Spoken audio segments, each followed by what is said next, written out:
Our brains are the most amazing machines. They can do all kinds of things, help us learn, experience the rush of adventures, and even fall in love. We've all experienced the butterflies, the heightened emotions, and the euphoria. But did you know that chemicals actually cause this feeling in your brain? But how does our brain do it? Well, this video will explain to you all about it and more, so keep watching to find out. What happens in the brain when we feel that spark of love? Have you ever wondered what goes on in our brains when we fall in love? It's not just about attraction. We also help each other out, feel comfortable with one another, and even get jealous. But why? And what does it all mean? Here's the science behind that crush-worthy feeling. Attraction is an important part of what makes us human. It's how we connect to others and build relationships, whether they're romantic or platonic. But there's more to attraction than just looking good on a date. Chemical reactions occur in our brains as we begin to develop feelings for someone else. And those reactions can be pretty complicated. First, let's talk about oxytocin. This hormone is released when we experience positive emotions like happiness or excitement. It makes us feel good by increasing dopamine levels, the neurotransmitter associated with pleasure. When we're falling in love, our brains get flooded with this hormone, which is similar to how cocaine makes us feel. This explains why people get addicted to falling in love so quickly and easily. It also explains why we feel like our hearts will explode when we see or hear from them after not speaking for a while. When someone attracts us romantically or sexually, oxytocin levels rise even higher, which might explain why we feel so giddy when we meet someone special. Oxytocin causes feelings of attachment, and there's more. Your body releases endorphins that make everything feel good as they flood through your system. And finally, there's norepinephrine, a neurotransmitter that stimulates sexual arousal and helps create an emotional bond between two people. How do the hormones fluctuate during different stages of love? Love is a complicated thing, and hormones are no exception. In fact, the hormones that make us feel love are as varied as the people who experience them. The hormones in your body fluctuate throughout your life, but the changes that occur during adolescence and early adulthood are especially dramatic. When we first meet someone, there's a rush of adrenaline and dopamine that motivates us to get to know them. The brain releases these chemicals in response to new stimuli, like meeting a new person or trying new food. This helps us adapt and learn new information. Lust-based hormones include testosterone and estrogen.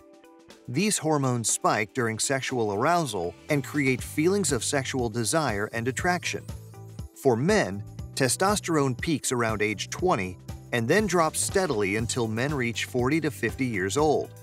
For women, estrogen levels peak around the mid to late 20s and then decline steadily until menopause begins around age 45 or 50.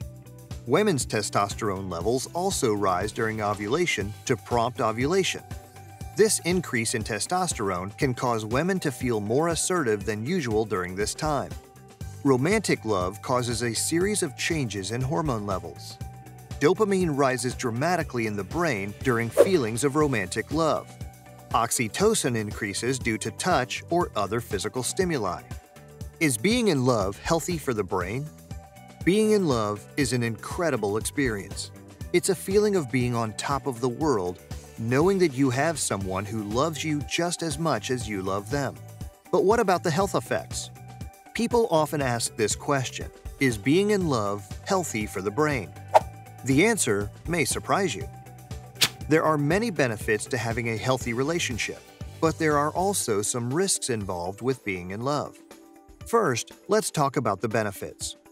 Being in love can help your brain by increasing your serotonin levels, which makes it easier for you to deal with stress and anxiety. This can lead to better sleep, which is also good for your brain. And if you're going through a stressful period in your life when you meet someone new and fall in love with them, that's okay. Studies show that falling in love actually boosts your immune system so that it could be stronger than ever before, and it helps fight off infections like colds or flu more quickly than usual. But there are also some risks associated with being in love. One of these risks is called attachment anxiety. This means that people who suffer from attachment anxiety tend to worry too much about their relationships ending or breaking down somehow. This can leave that person stressed out and depressed. What happens when we fall out of love? In case of a breakup or loss of feelings for someone, those same hormones start to fall out of balance, which means that instead of feeling energized by this person you once loved so much, you may feel drained and exhausted by them. This is because your body can no longer produce enough dopamine or adrenaline to keep those feelings going strong. Dopamine levels drop when we're no longer around that person who made us so happy, which can lead to depression. We crave more of the feeling we got from being with them, so we get depressed if that person is no longer in our life or makes us unhappy in some other way. So it is really recommended that you seek love in some other loved one, or perhaps take therapy, because depressing feelings can take away the charm of day-to-day life. Oxytocin levels also drop, as we don't have as much intimate or snuggle time with our partners anymore. This can cause feelings of loneliness and isolation that can lead to a loss of interest in other activities as well, which means even more loneliness. Personal relationships greatly impact our physical and mental well-being, but it's hardly a talked-about topic. Even so, you can't deny the importance of having healthy relationships. For example, in a study conducted, it was found that personal bonds can increase our ability to learn new skills. The study showed that individuals who had a strong emotional connection with their teachers were better able to learn new motor skills than those who did not have such connections. This is because the same brain networks involved in emotional attachment are also used when learning new motor skills. So if you're looking for someone who will keep your brain healthy for the long haul and not just during those first blissful months, make sure they share your interests and values and are willing to work hard at building a lasting relationship with you. That's it for today. We hope you found our video interesting. If you did, please give it a big thumbs up and share it with others. Also, if you haven't already, please consider subscribing to our channel. Don't forget to turn on the notification bell so you don't miss any of our new uploads. In the end, thanks for watching, and see you next time.